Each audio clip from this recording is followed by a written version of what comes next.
आज हम पिशाच क्या होते हैं और उससे संबंधित बातों को जानेंगे। हिंदू और बौद्ध लोक कथाओं में सबसे भयावह प्राणियों में से एक है पिशाच, जिसे संस्कृत में पिशाचा यानी कि पिशाच भी कहा जाता है। ये मांसभक्षी दानव अत्यंत भयावह माना जाता है और इसकी तुलना ईसाई धर्म में शैतान से की गई है। पिशाच को शुद्ध बुराई का सजीव रूप माना जाता है। ये परजीवी प्राणी होते हैं जो पहले अराजकता के बीज बोते हैं और फिर उससे उत्पन्न नकारात्मक भावनाओं पर पलते हैं। पिशाच एक ऐसा राक्षस है जो समय जितना ही प्राचीन माना जाता है। कहा जाता है कि इसकी उत्पत्ति हिंदू देवता ब्रह्म द्वारा हुई थी। इसकी सबसे पहली चर्चा महाभारत में मिलती है, एक संस्कृत महाकाव्य जिसमें कुरुक्षेत्र युद्ध का वर्णन है, जो लगभग 3102 ईसा पूर्व में घटित हुआ माना जाता है। पिशाचों का उल्लेख वेदों में भी मिलता है। ये प्राचीन धार्मिक ग्रंथ हैं जो दूसरी सहस्त्राब्दी ईसा पूर्व में लिखे गए थे। धार्मिक और पुराणिक साहित्य में पिशाचों को शक्तिशाली परंतु निम्न श्रेणी के राक्षसों के रूप में वर्णित किया गया है, जो डर, दुख और क्रोध जैसी नीच भावनाओं पर पलते हैं। कहा जाता है कि ये जीवन की सृष्टि के समय बहे हुए जल की विषाक्त बूंदों से बने हैं। ब्रह्मांड की सृष्टि के विषैले उप उत्पाद ये क्रोध के पुत्र माने जाते हैं। क्रोध या उग्रता जैसी मानसिक अवस्था से जन्मे पिशाच अंधकार में पनपते हैं।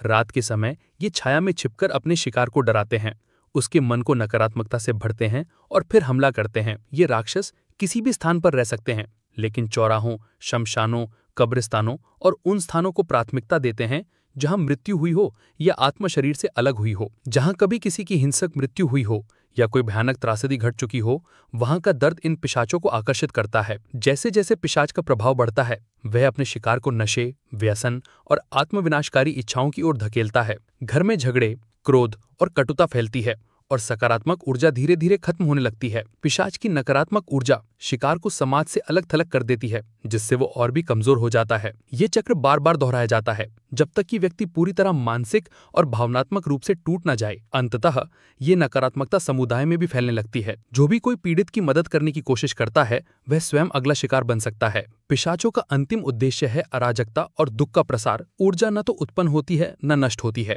ये केवल स्थानांतरित या चुराई जा सकती है। यही कारण है कि पिशाच घरों को संक्रमित कर सकारात्मक ऊर्जा को भ्रष्ट करते हैं।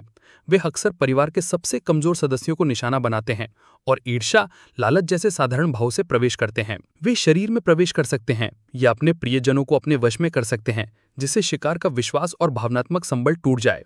पिशाच अत्यंत धूर्त और दुष्ट होते हैं और इन्हें हराना अत्यंत कठिन है। कुछ मान्यताओं के अनुसार जिसने भी इस राक्षस की असली शक्ल देखी, वो 6 महीने के भीतर मारा जाएगा, जबकि कुछ मानते हैं कि एक विशेष रूप से पूजित तलवार से इन्हें मारा जा सकता है, लेकिन इससे उनकी आत्मा उस स्थान पर हमेशा के लिए भटकने लगती है। हालांकि कुछ उपायों से इन्हें दूर रखा जा सकता है। नियमित रूप से विशेष भोग या चढ़ावा देकर इनकी क्रूरता को शांत किया जा सकता है। विशेष मंत्रों का जाप भी इनकी नकारात्मक ऊर्जा के प्रभाव को कम कर सकता है। परंतु सबसे शक्तिशाली हथियार है पिशाच के विरुद्ध प्रेम। यदि हम कृतज्ञता, मित्रता और मानवीय संबंधों पर ध्यान केंद्रित करें, तो हम उस भावनात्मक अंधकार से बाहर रह सकते हैं जहां ये राक्षस छिपा होता है और सकारात्मकता के प्रकाश में सुरक्षित रह सकते हैं। ऐसी जानकारी के लिए हमें लाइक, सब्सक्राइब और शेयर करें। धन्यवाद।